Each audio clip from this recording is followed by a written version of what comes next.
Good evening and welcome to Poland Daily. I'm Nicholas Richardson and this is the news.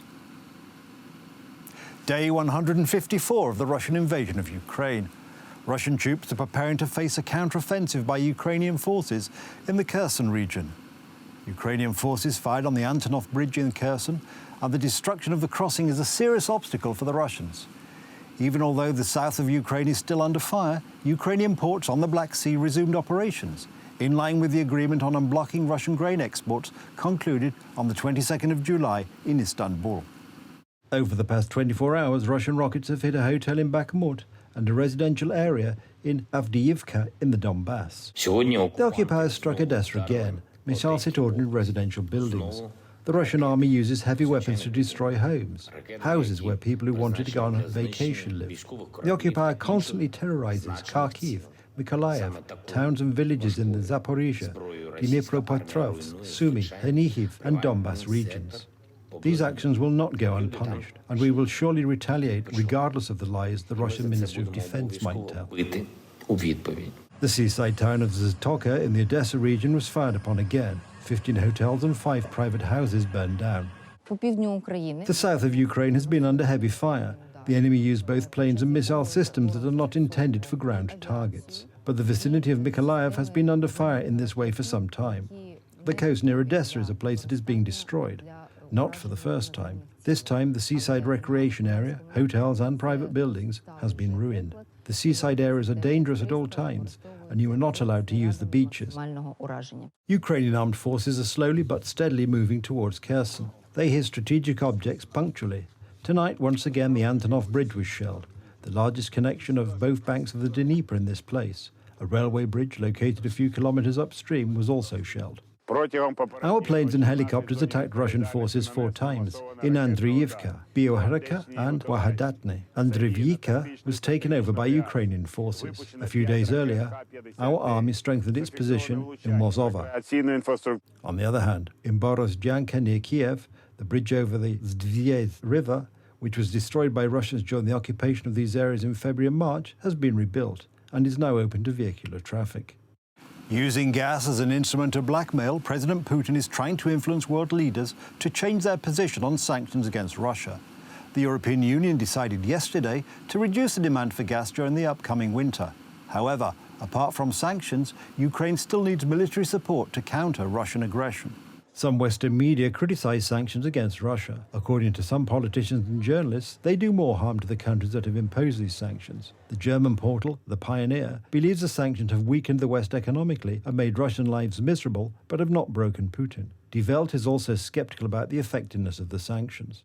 We have to say goodbye to 3 dreams. 1. Western sanctions will force Russia to surrender. 2. Moscow is isolated in the world. 3. Kiev will win. According to the British The Guardian, the European Union should forget about the sanctions because they do more harm than good. The Times, on the other hand, does not make a clear diagnosis, but it asks whether the sanctions are exerting sufficient pressure on the Kremlin. Meanwhile, Italy and Spain, despite their distance from the theatre of hostilities, are aware of the losses but do not see any other non-military means of pressure. The Italian portal Qui Finanza noted that further restrictions may not destroy Russia, but they make sense. Meanwhile, Ukraine's President Vladimir Zelensky is appealing to world leaders for new sanctions he says are necessary to stop Putin's aggression. The deliberate increase in gas prices to over $2,000 per 1,000 cubic meters, so I'll do that paragraph again. The deliberate increase in gas prices to over $2,000 per cubic meter in European markets must be enough to extend sanctions against Russia, as it is clear to everyone that this is a deliberate Russian price terror against Europeans. Moscow is doing everything in its power to make the coming winter as severe as possible. There is one way to respond to terror: to impose further sanctions. Yesterday, the energy ministers of the European Union member states reached a political agreement on reducing the demand for gas, which assumes that the demand for the gas will be reduced by 15% before the upcoming winter.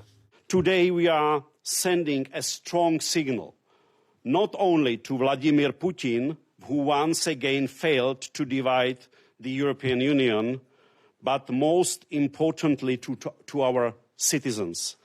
Today's decision ensures we will not have to face dramatic consequences in winter, including gas scarcity or the price spikes. EU Foreign Affairs head Josep Borrell emphasized that imposing sanctions on the Putin regime is of key importance in weakening the enemy's power and that none of the decisions taken by the European Union has been a mistake.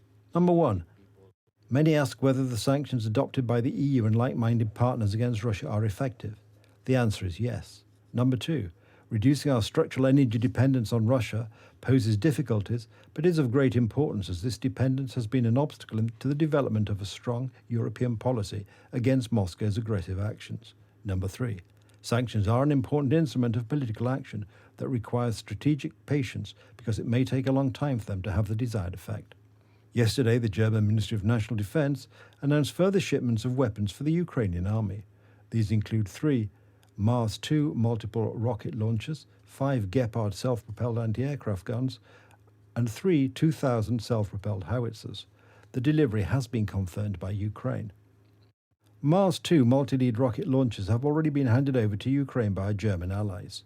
We guarantee that the Russians will have a heated response to their aggression and policies of terror and blackmail. Another issue is the delay in the tank replenishment program for partners countries, including Poland, which supplied their equipment to Ukraine. Politicians from the German Christian Democrats said that Chancellor Olaf Scholz does not really want to send the declared Marder infantry vehicles and Leopard tanks. The federal government was not ready to talk to the German arms industry about the speed at which it could possibly supply Poland with Leopard 2 A7 tanks. The Bundeswehr does not actually have a large number of such tanks, but Poland is closer to the front than Germany, so sending the best weapons, not the older models, would be a strong expression of solidarity with an ally. However, this was not done. This situation gave rise to misunderstandings and disappointments, and at the same time highlighted the broadly understood arrogance on the part of Germany. 3 months ago, German Chancellor Olaf Scholz launched a new procedure for the supply of heavy weapons to Ukraine, according to which other countries were to provide Ukraine with their tanks of Soviet construction, with which Ukrainian soldiers are familiar. Under the agreement, Germany would replenish the stocks of the supplier countries with its own heavy weapons, but none has yet arrived.